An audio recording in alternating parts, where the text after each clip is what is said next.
ഇപ്പോൾ കാണുന്ന ഈ മഞ്ഞു പുതച്ച മലനിരകൾ വെറുമൊരു കാഴ്ചയല്ല.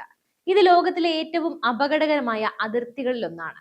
സമുദ്രനിരപ്പിൽ നിന്നും 10,000 അടി ഉയരത്തിൽ ഓക്സിജൻ പോലും കിട്ടാൻ പ്രയാസമുള്ള അരുണാചൽ പ്രദേശിലെ തവാങ് സെക്ടർ. ഇവിടെ 2026 തുടക്കത്തിൽ ലോകത്തെ ഞെട്ടിച്ച ഒരു സംഭവം നടന്നു. നമ്മുടെ അയൽരാജ്യമായ ചൈന അവരുടെ അത്യാധുനിക സാങ്കേതിക വിദ്യയും ആയിരക്കണക്കിന് സൈനികരെയും ഉപയോഗിച്ച് ഇന്ത്യയെ ഒന്ന് പരീക്ഷിക്കാൻ തീരുമാനിച്ചു. സാധാരണഗതിയിൽ ഇത്തരമൊരു അപ്രതീക്ഷിത നീക്കം അഥവാ അപ്രതീക്ഷിത നീക്കം നടന്നാൽ അത് തിരിച്ചറിയാൻ മണിക്കൂറുകളോ ദിവസങ്ങളോ എടുത്തേക്കാം. അപ്പോഴേക്കും ശത്രു നമ്മുടെ മണ്ണിൽ നിലയുറപ്പിച്ചിട്ടും ഉണ്ടാകും. പക്ഷെ ഇത്തവണ കഥ മാറി. ചൈനീസ് സൈന്യം അവരുടെ ബങ്കറുകളിൽ നിന്നും പുറത്തിറങ്ങുന്നതിന് മുമ്പേ ഡൽഹിയിലെ സൗത്ത് ബ്ലോക്കിലും അതിർത്തിയിലെ കമാൻഡ് സെന്ററുകളിലും ചുവന്ന ലൈറ്റുകൾ തെളിഞ്ഞു.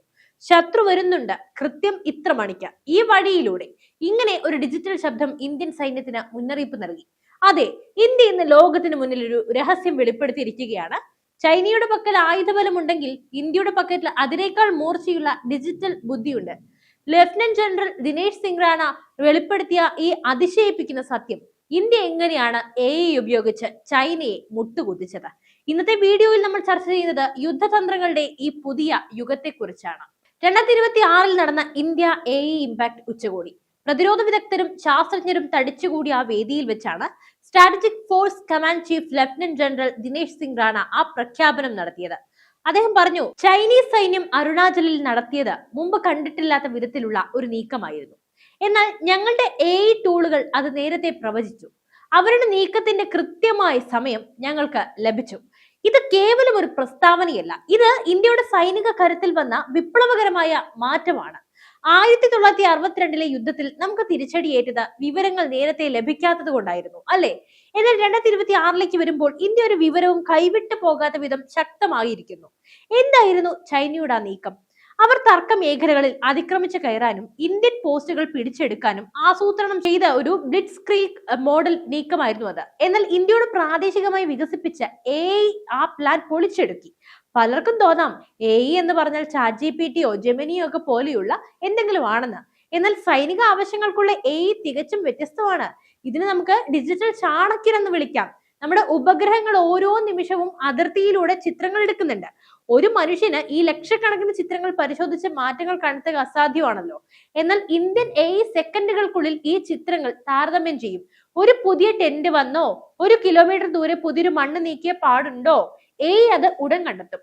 ചൈനീസ് സൈനികർ തമ്മിലുള്ള റേഡിയോ സന്ദേശങ്ങൾ, അവരുടെ ഫോൺ കോളുകൾ, എന്തിനധികം പറയുന്നു, അതിർത്തിയിലെ അവരുടെ ഡിജിറ്റൽ ഉപകരണങ്ങളിൽ നിന്നുള്ള സിഗ്നലുകൾ വരെ AI പിടിച്ചെടുക്കും. ഈ സിഗ്നലുകളിലെ ചെറിയ വർധനവ് പോലും ഒരു വലിയ നീക്കത്തിന്റെ സൂചനയാണെന്ന് AI തിരിച്ചറിയുന്നു.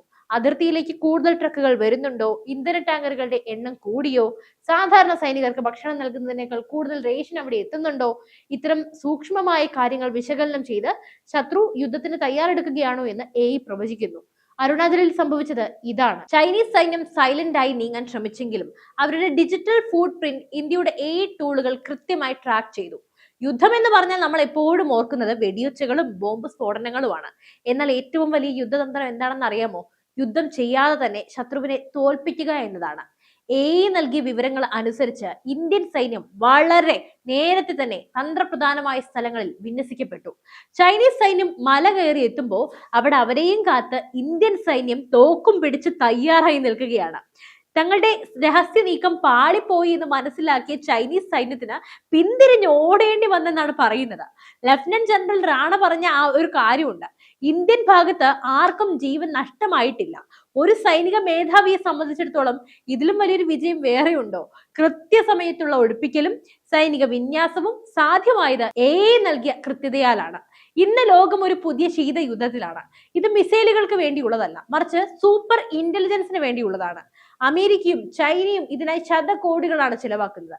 ചൈന അവരുടെ സൈന്യത്തെ ഇന്റലിജൻസ് ചെയ്യാനുള്ള ശ്രമത്തിലാണ്, അതായത് മനുഷ്യരില്ലാത്ത ടാങ്കുകൾ, സ്വയം ലക്ഷ്യം കണ്ടെത്തുന്ന മിസൈലുകൾ എന്നിവ. എന്നാൽ ഇന്ത്യ ഇവിടെ വേറിട്ട് നിൽക്കുന്നു. ഇന്ത്യയുടെ AI ടൂളുകൾ ലോ കോസ്റ്റ് ആണ്. റഷ്യ ഉക്രൈൻ യുദ്ധത്തിൽ നമ്മൾ കണ്ടതാണ്. കോടികൾ വിലയുള്ള ടാങ്കുകളെ വെറും ലക്ഷങ്ങൾ വിലയുള്ള ഡ്രോണുകളാണ് തകർക്കുന്നത്. ഈ പാഠം ഉൾക്കൊണ്ട് ചെലവ് കുറഞ്ഞതും എന്നാൽ അതീവ കൃത്യതയുള്ളതുമായ AI സംവിധാനങ്ങളാണ് ഇന്ത്യ വികസിപ്പിച്ചെടുക്കുന്നത്. സോഫ്റ്റ്വെയർ മാത്രമല്ല, നമ്മുടെ സൈനിക സിദ്ധാന്തങ്ങളിലും കമാൻഡ് ഘടനയിലും AI ഇന്ന് വലിയ സ്വാധീനം ചെലുത്തുന്നുണ്ട്. എല്ലാ സാങ്കേതിക വിദ്യയും പോലെ AI-ക്കും ചില കറുത്ത വശങ്ങളുണ്ട്. ലഫ്റ്റനന്റ് ജനറൽ റാണ ഉച്ചകോടിയിൽ ഇതിനെക്കുറിച്ച് മുന്നറിയിപ്പ് നൽകുകയുണ്ടായി.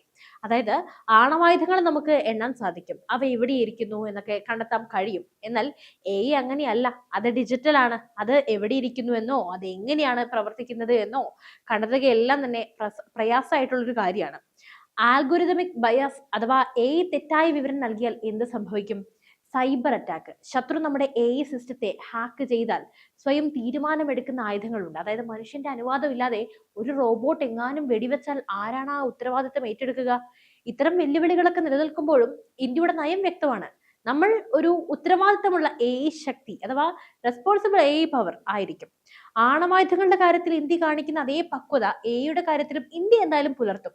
ഇന്ത്യ ഒരു സൂപ്പർ പവർ ആകാനുള്ള പാതയിലാണ്. അതിന് ആയുധബലം മാത്രം പോരാ, ബുദ്ധിശക്തിയും വേണം. അരുണാചലിലെ വിജയം വെറും ഒരു തുടക്കം മാത്രമാണ്. വരും വർഷങ്ങളിൽ ഇന്ത്യയുടെ സൈനിക മേഖലയിൽ തീർച്ചയായും ഒരുപാട് മാറ്റങ്ങൾ കാണും. അതിൽ ചില മാറ്റങ്ങൾ ഞാൻ പറയാം. AI അധിഷ്ഠിത ഡ്രോൺ സ്വാമുകൾ, ആയിരക്കണക്കിന് ഡ്രോണുകൾ ഒരേ സമയം ഒരു തലച്ചോറ് ഉപയോഗിച്ച് പ്രവർത്തിക്കും. അടുത്തത് സൈബർ ഡിഫൻസ്, ശത്രുവിന്റെ ഹാക്കിംഗ് ശ്രമങ്ങളെ നിമിഷങ്ങൾക്കുള്ളിൽ പ്രതിരോധിക്കുന്ന AI കവചങ്ങൾ. 3, ഹീറ്റ് പ്രഡിക്ഷൻ, യുദ്ധഭൂമിയിലെ സൈനികരുടെ ആരോഗ്യനില നിരീക്ഷിച്ച് അവർക്ക് എപ്പോൾ വിശ്രമം വേണമെന്ന് വരെ തീരുമാനിക്കാവുന്ന സംവിധാനങ്ങൾ.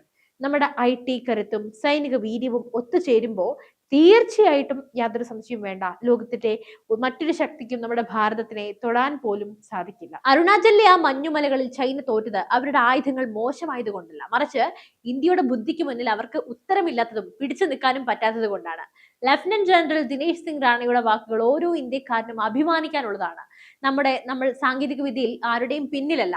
അപ്പോൾ ഈ വീഡിയോ നിങ്ങൾ ഷെയർ ചെയ്യണം. കാരണം നമ്മുടെ സൈന്യം അതിർത്തിയിൽ തോക്കുകൾ കൊണ്ട് മാത്രമല്ല, ലോകത്തിലെ ഏറ്റവും പുതിയ സാങ്കേതിക വിദ്യകൾ കൊണ്ട് കൂടിയാണ് നമ്മളെ സംരക്ഷിക്കുന്നത്, ലോകത്തിനെ അത്ഭുതപ്പെടുത്തുന്നത് എന്ന് എല്ലാവരും അറിയട്ടെ അല്ലെ? അപ്പോൾ ഈ വിഷയത്തിൽ നിങ്ങളുടെ അഭിപ്രായങ്ങൾ എന്താണ്? യുദ്ധങ്ങൾ മനുഷ്യരാശിക്ക് ഗുണമാണോ അതോ ദോഷമാണോ? ചൈനയുടെ അടുത്ത നീക്കത്തെ നേരിടാൻ ഇന്ത്യ ഇനിയും എന്തൊക്കെ ചെയ്യണം? തീർച്ചയായും നിങ്ങളുടെ അഭിപ്രായങ്ങളെല്ലാം തന്നെ താഴെ കമന്റ് ബോക്സിൽ രേഖപ്പെടുത്തുക. നമുക്കൊരു ചർച്ച തന്നെ നടത്താം അല്ലെ? എന്തായാലും വീഡിയോ ഇഷ്ടമായെങ്കിൽ ലൈക്ക് ചെയ്യുക, ഷെയർ ചെയ്യുക, സബ്സ്ക്രൈബ് ചെയ്യുക. മറ്റൊരു വിഷയമായി വീണ്ടും എത്തും വരെ നന്ദി.